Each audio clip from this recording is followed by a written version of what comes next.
Le 28 août 1963, une foule monstre s'amasse dans les rues de Washington. Tous sont venus pour écouter un homme qui, depuis quelques années déjà, a chamboulé tous les États-Unis. Générique.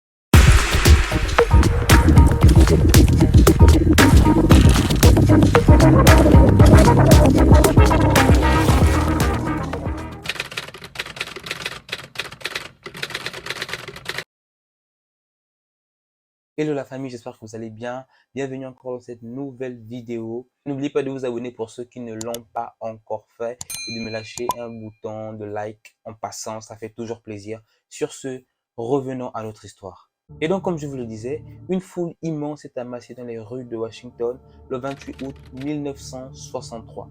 Alors, afin de mieux comprendre les raisons de ce rassemblement de personnes et surtout de la personne qu'ils sont venus écouter, il serait plus que nécessaire de faire un bond dans le temps pour retracer l'histoire de l'homme que tous ces gens sont venus écouter. L'homme que cette foule est venue écouter s'appelle Martin Luther King Jr.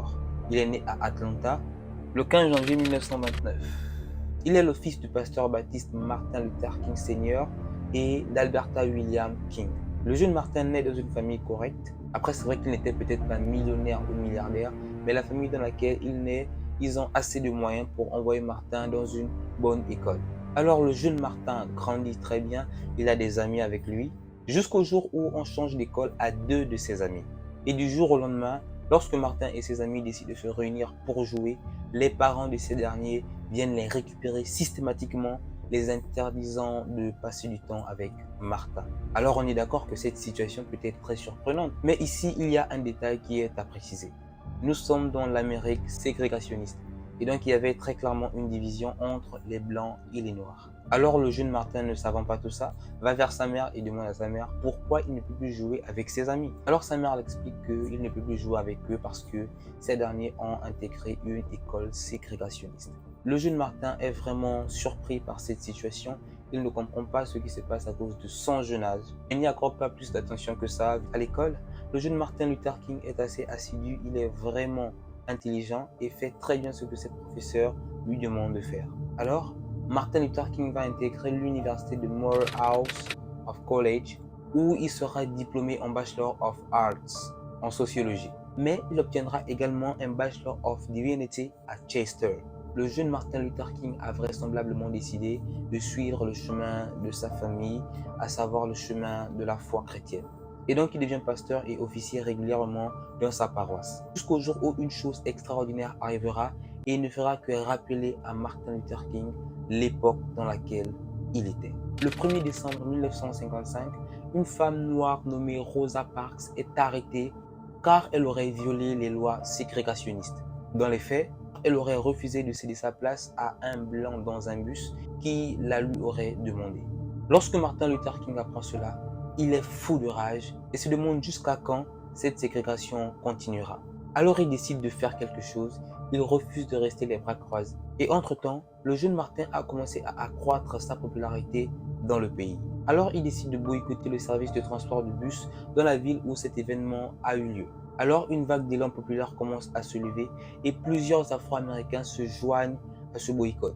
Aucun Afro-Américain ne prend les bus, tous décident de marcher même lorsque leur travail est à des heures de chez eux et un incroyable système de covoiturage entre Noirs américains se met en place. Juste quelques semaines après ce boycott, les entreprises de transport sont proches de la chute. Et tout le monde se rend compte à quel point le peuple noir américain pèse dans l'économie du pays. Et à partir de là, le jeune Martin Luther King multiplie les sorties dans les médias. Mais la particularité dans le message de Martin Luther King, c'est qu'il prône la non-violence. Jusqu'au jour où un dimanche, le Ku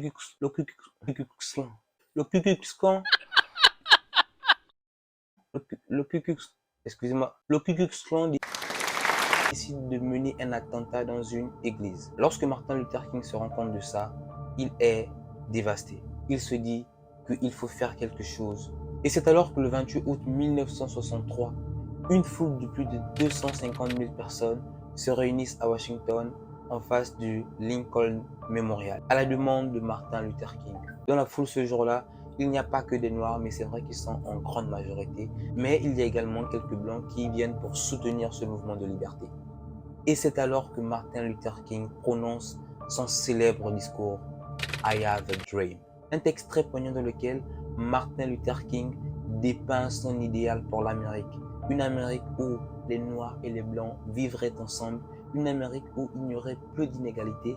Une Amérique où le ségrégationnisme devrait clairement être supprimé. Suite à cet événement, les lignes commencent à réellement bouger jusqu'à ce que le président américain de cette époque, Lyndon Johnson, décide enfin de signer le Civil Rights, une loi qui abolit toute forme de ségrégationnisme, de toute forme d'inégalité au sein de la population américaine, que ce soit de par la race, le genre, la religion. C'est un pas de géant qui vient d'être franchi dans cette Amérique. Et le jeune Martin Luther King y reçoit également dans la foulée le prix Nobel de la paix. Mais malheureusement pour Martin Luther King, même si il avait réussi à changer beaucoup de mentalités, certaines restaient toujours aussi endurcies. Il a malheureusement été assassiné le 4 avril 1968 à Memphis dans le Tennessee. Le monde entier a été touché par les valeurs de ce grand Martin Luther King. Et donc voilà, la vidéo touche à sa fin les gars. Merci encore de l'avoir suivi. N'hésitez pas à me mettre un petit pouce bleu en passant. Et de vous abonner pour ceux qui ne l'ont pas encore fait les gars. Donc n'hésitez pas de me dire en commentaire ce que vous avez pensé de cette histoire. Donc merci beaucoup les gars. Et moi je vous dis à la prochaine. Au revoir.